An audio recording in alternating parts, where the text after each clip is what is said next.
এটা কাৰণেহে ৰৈ আছোঁ খালি এটা কাৰণেহে ৰৈ আছোঁ যে সদায় নৈতিকতাৰ কথা কোৱা বিজেপি আৰু RSSে ৰূপজ্যোতি কুৰ্মীৰ ওপৰত এতিয়া কি একশ্যন ল'ব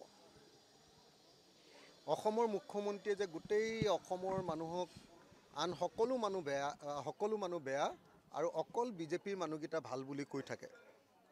কালি এটা নাভূত নাচুত ঘটনা ঘটিলে কেতিয়াও জীৱনত হৈ পোৱা নাই যে এজন বিধায়কে বিধানসভা চলি থকাৰ মাজত আন কোনোবা বিধায়কক আক্ৰমণ কৰিবলৈ সশৰীৰে আক্ৰমণ কৰিবৰ কাৰণে খেদি গৈছে আৰু আক্ৰমণস্থলী পাইছেগৈ আৰু সেই সময়তে পুলিচে ধৰি তেওঁক যেনে তেনে ৰখাবলৈ সক্ষম হৈছে আৰু পুলিচে ধৰি থকাৰ পাছতো তেওঁ আক্ৰমণৰ কাৰণে উদ্যত হৈ আছে এনেকুৱা ঘটনা অসমৰ ইতিহাসত ৰাজনৈতিক ইতিহাসত বিৰলেই নহয় ভাৰতৰ ৰাজনৈতিক ইতিহাসৰো এইটো এটা নজিৰবিহীন ঘটনা এই ঘটনাৰ পাছত উপাধ্যক্ষই সঠিক সিদ্ধান্ত ল'ব নোৱাৰিলে উপাধ্যক্ষ কালি ব্যৰ্থ হৈছে উপাধ্যক্ষই কালি ডাইৰেক্টলি শাসক দলৰ হৈ কাম কৰা আমি দেখিবলৈ পালোঁ অধ্যক্ষ ডাঙৰীয়াই কিবা একশ্যন ল'ব বুলিও আমি আশা কৰি ৰৈ আছোঁ কিন্তু আশা কৰি ৰৈ আছোঁ যে কাইলৈ বা পৰহিলৈ যেতিয়া অসমৰ মুখ্যমন্ত্ৰী বিধানসভালৈ আহিব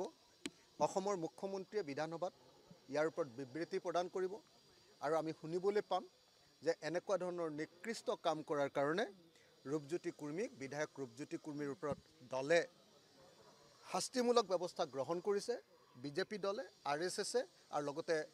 শাসক চৰকাৰখনেও ব্যৱস্থা গ্ৰহণ কৰিছে এইটো নিশ্চয় আমি দেখিবলৈ পাম আৰু যদি সেইটো দেখিবলৈ নাপাওঁ অসমৰ মুখ্যমন্ত্ৰীয়ে যদি সঁচাকৈ ৰূপজ্যোতি কুৰ্মীৰ ওপৰত ব্যৱস্থা গ্ৰহণ কৰাত ব্যৰ্থ হয় তেতিয়াহ'লে বুজিবলৈ বাকী নাই এইটো হ'ল বিজেপি দলৰ সংস্কৃতি তেওঁলোকৰ গুণ্ডাগিৰিটোৱে হ'ল তেওঁলোকৰ সংস্কৃতি সেই কথাটো প্ৰমাণিত হৈ যাব গতিকে মই ভাবোঁ যে এতিয়া গোটেই বলটো এতিয়া মুখ্যমন্ত্ৰীৰ কোৰ্টত বিজেপি আৰু RSS দলৰ কোৰ্টত তেওঁলোকে যদি এতিয়া তেওঁলোকৰ দলৰ ইমেজ ভাল কৰিব খোজে তেতিয়াহ'লে নিশ্চয় ৰূপজ্যোতি কুৰ্মীৰ ওপৰত নিশ্চয় এতিয়া ব্যৱস্থা গ্ৰহণ কৰিব ৰূপজ্যোতি কুৰ্মী আপোনাৰ প্ৰতি ইমান ক্ষোভিত হোৱাৰ কাৰণ এইটো নেকি যে মৰিয়নি সমষ্টিত আপুনি নিৰ্বাচন খেলিম বুলি কৈ এটা চৰ্চা চলিছিলে আৰু তাৰ বাবে আপোনাৰ মানে যদি মই মৰিয়নি সমষ্টিত নিৰ্বাচন খেলোঁ তেতিয়াহ'লে ৰূপজ্যোতি কুৰ্মীৰ লেঠা এইবাৰে ছিগি গ'ল আৰু কিন্তু মই নেখেলোঁ বাৰু দেই যদি সঁচাকৈ মই যদি কওঁ আপোনালোকক যদি মৰিয়নি সমষ্টিত যদি মই ইলেকশ্যন খেলোঁ বুলি ভাবোঁ যোৱাবাৰেই মানুহে একেবাৰে হাহাকাৰ কৰি গোটেই সমষ্টিৰ মানুহে কান্দি মেলি একদম শেষ এইবাৰ যদি মই সঁচাকৈ খেলিব খোজোঁ এইবাৰতো জনসংখ্যাৰ গাঁথনিও বদলি গুচি গ'ল সমষ্টিটোৰ এইবাৰ যদি মই খেলিব খোজোঁ তেতিয়াহ'লে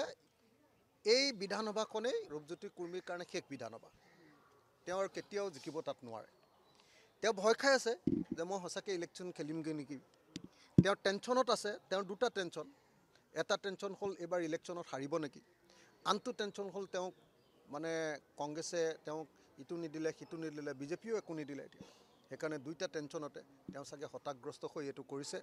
মই আশা কৰিম যে ৰূপজ্যোতি কুৰ্মীয়ে ভৱিষ্যতে এনেকুৱা কাম নকৰিব বুলি যিটো ক্ষমা খুজিছে মই আশা কৰিম যে ৰূপজ্যোতি কুৰ্মীয়ে এনেকুৱা কাম আৰু ভৱিষ্যতে নকৰিব আমাৰ বিধায়কবিলাকৰ সন্মান সংসদীয় গণতন্ত্ৰৰ সন্মানটো যাতে ৰক্ষা কৰি চলে আপুনি নেখেলে মানে মই মৰিয়নিত নেখেলোঁ মই শিৱসাগৰত খেলিম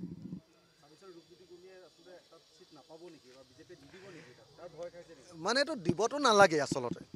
তেওঁ যিটো আচৰণ কৰিলে তাৰপাছত আচলতে বিজেপিয়ে ইমান নৈতিকতাৰ কথা কোৱা বিজেপিয়েতো ৰূপজ্যোতি কুৰ্মীক ছিট দিবই নালাগে কিন্তু পাৰিব জানো নিদিয়াকৈতো নোৱাৰে ন তেল মাৰিব লাগিব নহয়